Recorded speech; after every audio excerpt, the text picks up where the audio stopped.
नमस्कार विद्यार्थी मित्रहो, मी आपला रमेश सारथी. गोरा राजाची ग्रँडपास इंग्लिश ग्रामर क्लासमध्ये आपला स्वागत आहे. विद्यार्थी मित्रहो, आजच्या क्लासमध्ये analysis of compound sentence and complex sentence म्हणजे संयुक्त वाक्य आणि मिश्र वाक्य या वाक्यांचा ॲनालिसिस किंवा पृथक्करण आज आपण बघूया बेटा. Analysis of compound and complex sentences. इथं कॉम्पाउंड सेंटेन्स आहे बेटा, बघूया कॉम्पाउंड सेंटेन्स ॲनालिसिस कसं असतोय. A compound sentence consists of two or more principal or main clauses joined by a coordinating conjunction and it may have one or more subordinate clauses. हे इंग्रजीमध्ये आहे बेटा, लिहून घ्या आणि मराठीमध्ये सांगतोय.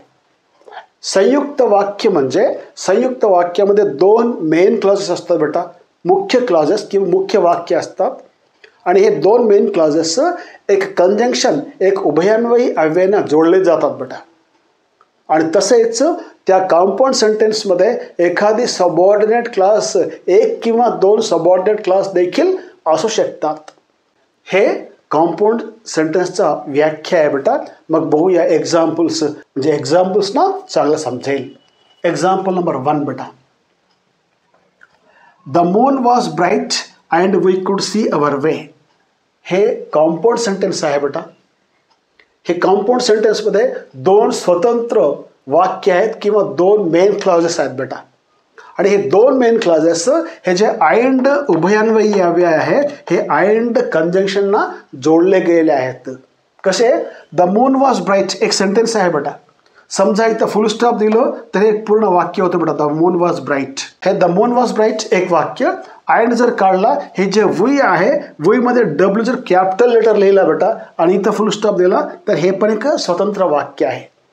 हे दोन स्वतंत्र वाक्य आहेत, हे दोन मेन क्लॉजेस आहेत आणि हे दोन मेन क्लॉजेस हे अँडना जोडले गेले आहेत बेटा. इथं ब्रॅकेटमध्ये लिहिलं पहा, टू मेन क्लॉजेस, दोन मेन क्लॉज आहेत बेटा. हा डेफिनेशनमध्ये पाहिलं ना आपण, टू आर मोर प्रिन्सिपल किंवा मेन क्लॉजेस म्हणजे कंपाउंड सेंटेन्समध्ये दोन किंवा त्यापेक्षा जास्त मुख्य क्लॉजेस मुख्य वाक्य असतात. आणि दुसरं एक्झाम्पल बघूया बेटा. He can speak English but he can not read. हे देखील कंपाउंड सेंटेन्स आहे. ह्याच्यामध्ये देखील टू मेन क्लॉज आहेत बेटा. इथं देखील दोन मुख्य वाक्य आहेत, मुख्य क्लॉजेस आहेत. हे बटन जोडलं गेलेलं आहे. बघूया मग हे काय. ही कॅन स्पीक इंग्लिश, इथं हे एक सेंटेन्स आहे बेटा, एक मुख्य क्लॉज आहे, मेन क्लॉज आहे. ही कॅनॉट रीड, ही कॅनॉट रीड इथं ह्या वाक्याप्रमाणे इथं फुल स्टॉप देऊन बट काढून ही मधलं एच जर कॅपिटल लिहिलं तर दोन स्वतंत्र वाक्य होतात बेटा. हे दोन स्वतंत्र वाक्य बटन जोडले गेले आहेत. इथं फुल स्टॉप नाही आहे. म्हणजे कंपाउंड सेंटेन्स म्हणजे काही नाही बेटा, दोन वाक्यांना अँड बट ऑर असे जे उभयान्वयी अव्यय असतात त्या उभयान्वयी अव्ययाने ते जोडले गेले तर ते कंपाउंड सेंटेन्स होतं बेटा. खूप सोपं आहे कंपाउंड सेंटेन्स. इथेही दोन मेन क्लॉज आहेत बेटा. नेक्स्ट तिसरं वाक्य बघूया. You must study hard or you will fail. You must study hard or you will fail. इथं देखील दोन वाक्य आहेत बेटा, टू मेन क्लॉजेस. इथं देखील दोन मेन क्लॉज आहेत.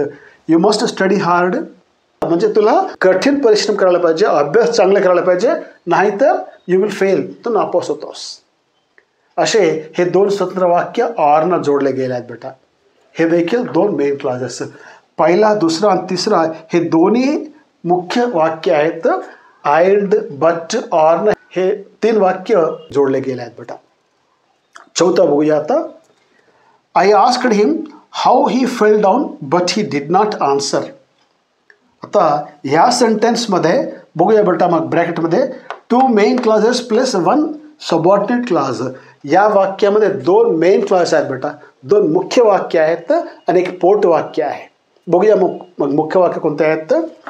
आय आस्क्ड हिम हे जे बेटा पहिला लिहिलं आहे, आय आस्क्ड हिम हे एक मेन क्लॉज आहे.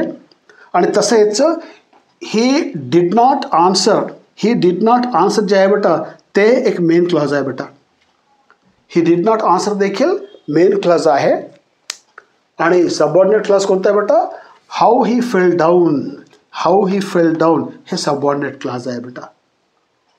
हे दोन्ही मेन क्लॉजेस बटन जोडले गेले आहेत आणि सबऑर्डिनेट क्लॉजमध्ये हाऊ ही फेल डाऊन तो कसं पडलं हे मी त्याला विचारला, त्याला नाही सांगितलं. So 2 main clauses and 1 subordinate clause. अशा प्रकारे हे कंपाऊंड सेंटेन्सचा ॲनालिसिस आहे बेटा. आता आपण कॉम्प्लेक्स सेंटेन्स बघूया बेटा, मग त्याचा ॲनालिसिस कशी असतोय. हे कंपाऊंड सेंटेन्स सोपं आहे बेटा ॲनालिसिस, आणि कंपाऊंड सेंटेन्स जेवढं सोपं आहे कॉम्प्लेक्स सेंटेन्स तेवढं सोपं नाही आहे. याला तुम्हाला क्लॉजेस शिकावं लागेल बेटा.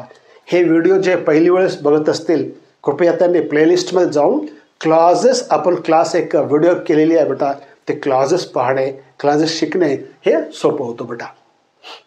कंपाऊंड सेंटेन्स खूप सोपं आहे, कॉम्प्लेक्स सेंटेन्स एवढं सोपं नाही आहे केव्हापर्यंत क्लॉजेस येत नसेल तर. ठीक आहे, बघूया बेटा.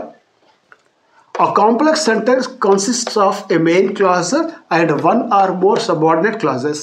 हे इंग्रजीमध्ये आहे बेटा, लिहून घ्या. आणि मराठीमध्ये सांगतोय, मिश्र वाक्यामध्ये एक मेन क्लॉज असतोय, एक मुख्य वाक्य असतोय आणि एक किंवा त्यापेक्षा जास्त सबऑर्डिनेट क्लॉजेस पोटवाक्य असतात बेटा, उपवाक्य असतात. त्याला आपण कॉम्प्लेक्स सेंटेन्स म्हणतोय. आणि एक्झाम्पल्स बघूया बेटा आणि सोपं होईल आपल्याला. पहिलं example, he said that he is honest. He said that he is honest. इथं मग मेन क्लास कोणता आहे, सबऑर्डिनेट क्लास कोणता आहे बघूया बेटा. ही सेड इथं लिहिलं बेटा, ही सेड मेन क्लॉज आहे. ही सेड मेन क्लॉज आहे. दॅट ही इज ऑनेस्ट, हे दॅट ही इज ऑनेस्ट जे आहे बेटा हे सबऑर्डिनेट क्लॉज आहे. That he is honest is subordinate class. मग हे सबऑर्डिनेट क्लास कोणता फंक्शन करतो बेटा, इथं ब्रॅकेटमध्ये लिहिलं that he is honest subordinate class noun class आहे बेटा. हे कोणतं क्लास आहे, noun class functioning as object of the verb sed. हे जे वर्ब सेड आहे बेटा ही सब्जेक्ट आहे, सेड वर्ब आहे. हे सेड वर्बचा हे ऑब्जेक्ट आहे बेटा, नाउन क्लास म्हणून काम करतोय. That he is honest known class आहे, subordinate class working as known class and it is functioning as object of the verb said. He subject आहे, सेड वर्ब आहे. दॅट ही इज ऑनेस्ट हे object आहे बेटा. आणि दुसरं वाक्य आहे, ही is the man whom we saw yesterday. He is the man whom we saw yesterday. म्हणजे तोच ते माणूस ज्याला आपण काल पाहिला होता. मग याच्यात मेन क्लास कोणता आहे, सबऑर्डिनेट क्लास कोणता आहे बघूया बेटा. He is the man main clause आहे बेटा. ही इज द मॅन हे मेन क्लॉज आहे. होम वी सा येस्टरडे हे सबऑर्डिनेट क्लॉज आहे बेटा. Whom we saw yesterday subordinate clause आहे. म्हणजे तोच माणूस ज्याला आपण काल पाहिला. मग हे कोणता फंक्शन करतो बेटा, हा कोणता क्लास आहे, हे जे सबऑर्डिनेट क्लास आहे दॅट इज ऑब्जेक्टिव्ह क्लॉज बेटा. ब्रॅकेटमध्ये लिहिलं मी, हे whom we saw yesterday is objective clause and it is qualifying the noun man. हे जे मॅन शब्द आहे बेटा इथं मॅन नाउन आहे. हे man नाउनला whom we saw yesterday ज्याला आपण काल पाहिला तोच माणूस म्हणजे त्या माणसाला क्वालिफाय करतो बेटा हे ऑब्जेक्टिव्ह क्लॉज. आणि तिसरं वाक्य बघूया बेटा. we rested when we felt tired. we rested when we felt tired. जेव्हा मी थकलो तेव्हा आम्ही आराम केला.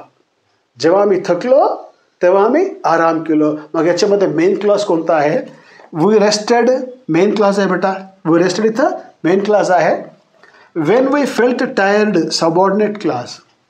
We rested main clause, when we felt tired subordinate clause. When म्हणजे केव्हा, हे वेळ दर्शवतो बेटा. मग इथं हे कोणतं काम करतोय, when we felt tired subordinate clause ब्रॅकेटमध्ये लिहिलं बेटा ॲडवर्ब क्लास.